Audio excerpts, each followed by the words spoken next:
were going to go there. Yeah, I love women. You know, because I'm a, oh, you love women. I'm sure they love you too. Look, I think we have a problem with young men right now, and that they don't respect women, as you're seeing with Vinny. They don't respect facts. They don't read newspapers. They don't understand polls. They don't understand misogyny. They don't understand people of color. I watched his commentary in response to the Kamala. This lady, I have a name, Tim. I've called you your name. You can call me my name. My name's Nomiki Konst. I'm well known. I'm on the internet. You've commented about me before as this lady. I don't know why this lady keeps saying my name. I didn't say anything to her. I think I started this off by saying I agree with the left position that there is an inherent sexism problem in this country. That actually I'm hearing this from some of the reporters that we have on the street. What you may not understand is it's precisely that attitude towards younger men that is driving them to Donald Trump. And I think the election in the end will not be won with women. It will be won with men. All right, so we've got Tim Pool sitting across from Nomiki Konst, and you already know where this is about to go.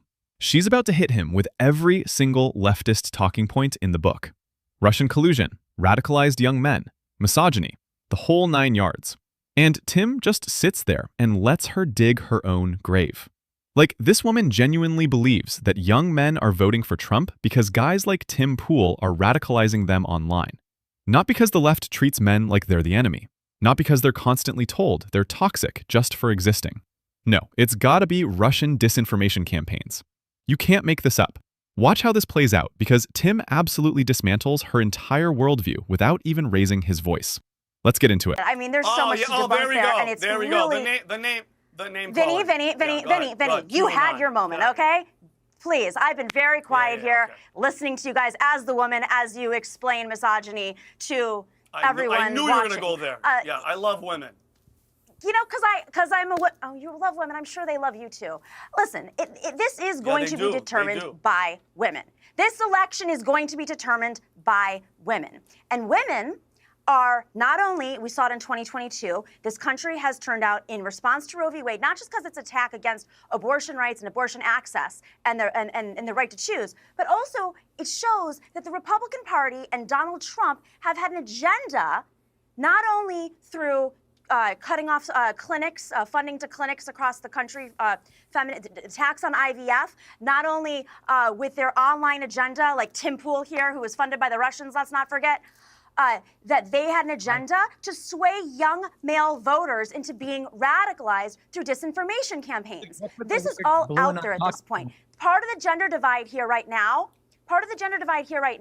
is because folks like Tim Pool and others who once said that they were Bernie Sanders supporters, who I worked for, were suddenly pulling people away and pulling young men away and radicalizing them. So I think we have a problem with young men right now, and that they don't respect women, as you're seeing with Vinny. They don't respect facts. They don't read newspapers. They don't understand polls. They don't understand misogyny. They don't understand people of color. And they don't understand that that immigration bill was blocked. And you know what, Nomiki, Donald Trump and his Republicans. Nomiki, what you... I'll come to Tim for a response, but Nomiki, what you may not understand is it's precisely that attitude towards younger men that is driving them to Donald Trump. And I think the election in the end will not be won with women, it will be won with men. And interestingly, increasing numbers of Black American men and Latino American men. So Tim Pool, can I just challenge that for a second? You can challenge it, Men don't turn out at the same rates as women. It's really important.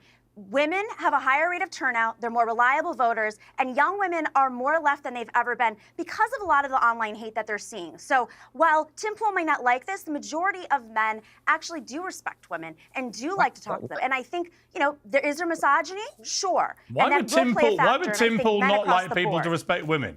What's he said that makes you think that? What did I say to this lady? Dude, did you catch what just happened there? Nomiki just went on this massive rant calling Tim Pool a Russian propagandist who's radicalizing young men. And Piers literally had to interrupt her to tell her that her exact attitude is why men are leaving the left. Like, she doesn't even realize she's proving his point in real time. It's so perfect, man. And here's the thing about it. She keeps saying Tim Pool's name like it's some kind of gotcha. Tim Pool here, who was funded by the Russians. Like, okay, so we're just throwing around conspiracy theories now? This is the same crowd that spent 4 years screaming about Russia collusion with Trump and got absolutely nothing. Now they're doing it to independent commentators because they can't handle the fact that people are listening to voices outside of CNN and MSNBC. But what's actually hilarious is her argument about young men. She's sitting there saying young men don't respect women, they don't respect facts, they don't read newspapers. Like, do you hear yourself? You're literally proving why young men don't want anything to do with the modern left. You're calling them stupid, you're calling them misogynistic, you're saying they're radicalized, and then you're shocked when they don't vote for your candidate? It's genuinely insane. And then she brings up the gender divide like it's Tim Pool's fault. No, the gender divide exists because the left has spent the last decade telling men that masculinity is toxic, that they need to sit down and shut up, that everything wrong with the world is their fault. And now they're surprised that men are tuning out? Come on. Piers nails it when he says her attitude is precisely what's driving men to Trump. Because that's exactly what's happening. Young men see people like Nomiki talking down to them, calling them radicalized, saying they don't understand misogyny, and they just check out. They go, all right, if that's what the left thinks of me, I'm done. And look, she tries to come back with men don't turn out at the same rates as women. Okay, cool, but the entire Democratic strategy right now is built on women showing up for abortion rights. What happens when men start showing up at higher rates because they're tired of being treated like garbage? What happens when black men and Latino men start breaking for Trump like the polls are showing? You think Kamala is going to win on vibes and the majority of men respect women? Let me know in the comments what you guys think about this whole radicalized young men narrative, because it's such a joke. Like, these people genuinely believe that if you watch Tim Pool or listen to Joe Rogan, you've been brainwashed. They can't comprehend that maybe, just maybe, young men are making their own decisions based on what they see happening around them. I watched his commentary in response to the Kamala. This lady, I have a name, Tim. I've called you your name. You can call me my name. My name's Nomiki Konst. I'm well known. I'm on the internet. You've commented about me before as this lady. So, Tim, I saw your commentary about the manliness ad, and you said that that wasn't manly. That I don't think that men should be looking to other men to see what's manly. I mean, most heterosexual men want to persuade women because it's part of their, it's how they live, right? Tim Pool, I'm just questioning why you're defining masculinity. All right, and let women Tim Pool, aren't, because okay. we're the ones. Well, it's interesting that you think you should be able to define masculinity, but he can't. Tim Pool, your response.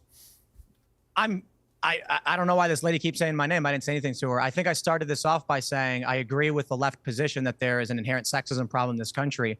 That actually I'm hearing this from some of the reporters that we have on the street, that there are young men when asked why they wouldn't support Kamala Harris, they give no reason other than she's just a woman. So I certainly understand why the Harris campaign, Tim Walz and Harris, and their supporters are making videos trying to tell men, here's how you can be masculine. So in particular, there's a couple ads. There's the white dude for Harris ad, and then there was another one that was put out, I believe it was by supporters, not the campaign officially, and a Tim Walz ad that were similar. And they're doing these things where they say, like, I can fix a carburetor and I'm not scared of women. These things don't say anything to men. Now, we believe, I should say the commentary we had on this is that they were female-coded advertisements likely written by women for men. I think if you look at the trends that guys follow in terms of media, they're looking at action movies. It's rather stereotypical, but there is a lowest common denominator here. So I don't think you are convincing men to vote for women by making commercials where you say, here's how men should act. I don't think you need those arguments for men. I think if there's a struggle with men, I wonder if the issue is not that it's a point of convincing these men, but that you actually just have guys who are sexist. And how you overcome that's a challenge I don't quite know. But I think when we criticize and mock, say, a cringe commercial, it's because it's certainly not the way to do it. Yeah. All right, so let's talk about who won this. And it's not even close. Tim Pool absolutely dominated this entire exchange without even trying. Nomiki came in hot with the Russian collusion conspiracy, the radicalized young men angle, the whole you don't respect women thing. And Tim just calmly dismantled all of it. First off, he acknowledges that there is sexism in this country. He doesn't deny it. He says, yeah, some young men won't vote for Kamala just because she's a woman, and that's a problem. That's how you handle an argument. You concede the reasonable part, and then you explain why the other side's solution is idiotic. Because here's the thing, Tim's right. Making cringe commercials where you tell men how to be masculine is not going to work. And those Harris ads were absolutely cringe. I'm not scared of women. Like, what are you even saying? Who is that for? It's female-coded advertising written by women who think they understand what motivates men. And they don't. They genuinely don't. And Nomiki's entire argument falls apart because she can't separate criticism of bad strategy from misogyny. Tim mocks a bad commercial, and suddenly he's part of some grand conspiracy to radicalize young men. It's so lazy.